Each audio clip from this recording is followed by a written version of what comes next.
Halo, teman-teman terkasih. Selamat datang kembali di Kisah-Kisah Mahabharata. Ini adalah episode ke-36, dan kita akan melanjutkan perjalanan penuh intrik, kebijaksanaan, sekaligus keajaiban. Pada episode sebelumnya, kita mendengar tentang pemulihan Duryodhana dari depresi beratnya, serta niatnya melakukan Vaishnava Yagna. Kali ini, kisah membawa kita pada pertemuan tak terduga antara para Pandawa, Rishi pemarah Durvasa, dan seorang bijak bernama Mudgala. Suatu malam, Yudhishthira bermimpi aneh. Ia melihat kawanan rusa yang menangis dan memohon, "Wahai Raja, ampuni kami, jangan bunuh kami lagi, biarkan suku kami bertahan hidup."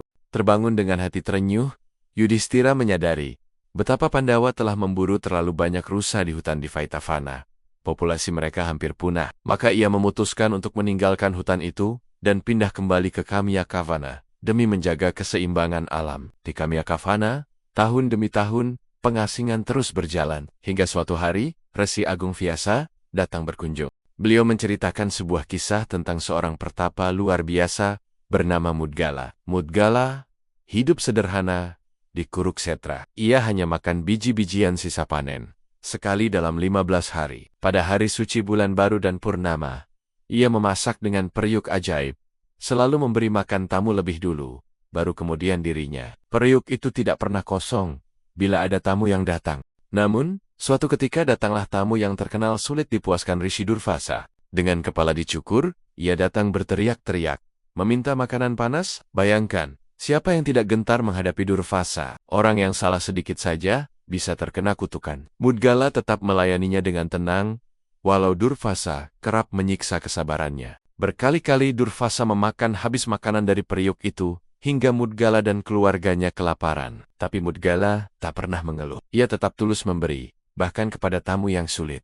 Kesabaran luar biasa itu membuat Durvasa tertegun. Ia memuji Mudgala sebagai sosok tanpa pamrih, seorang pemberi sejati. Hingga akhirnya, sebuah kereta surgawi datang menjemput Mudgala untuk pergi ke surga dalam keadaan hidup. Namun, inilah bagian paling menakjubkan. Alih-alih melonjak gembira, Mudgala justru bertanya, "Apa keuntungan dan kerugian surga?" Malaikat pun menjelaskan, "Di surga hanya ada kebahagiaan, tetapi karma baikmu bisa habis.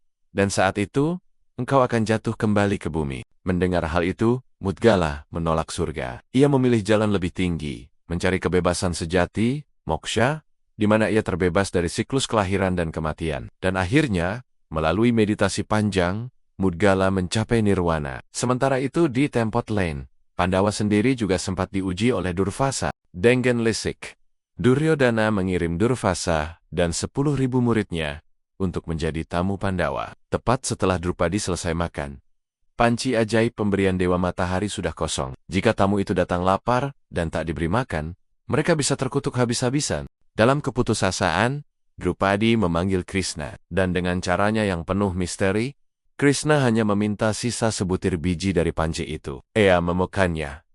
Dan seketika Durvasa beserta murid-muridnya yang sedang mandi di sungai, merasa perutnya penuh seakan habis makan besar. Mereka pun lari terbirit-birit, takut kembali ke ashram Pandawa. Krishna sekali lagi menyelamatkan Pandawa dari krisis. Kisah ini, teman-teman, adalah tentang kesabaran, kedermawanan, dan juga ujian dalam hidup. Dari Mudgala kita belajar arti memberi tanpa pamrih. Dari Drupadi dan Krishna, kita melihat bahwa doa dan keyakinan bisa membuka jalan di tengah kesulitan. Dan dari Durvasa, kita belajar bahwa bahkan orang paling pemarah pun bisa tunduk pada ketulusan sejati. Demikianlah kisah episode 36, Mudgala dan Durvasa. Terima kasih sudah mendengarkan. Jangan lupa, selalu ada pelajaran di balik setiap legenda. Sampai bertemu di episode berikutnya, masih di Kisah-Kisah Mahabharata.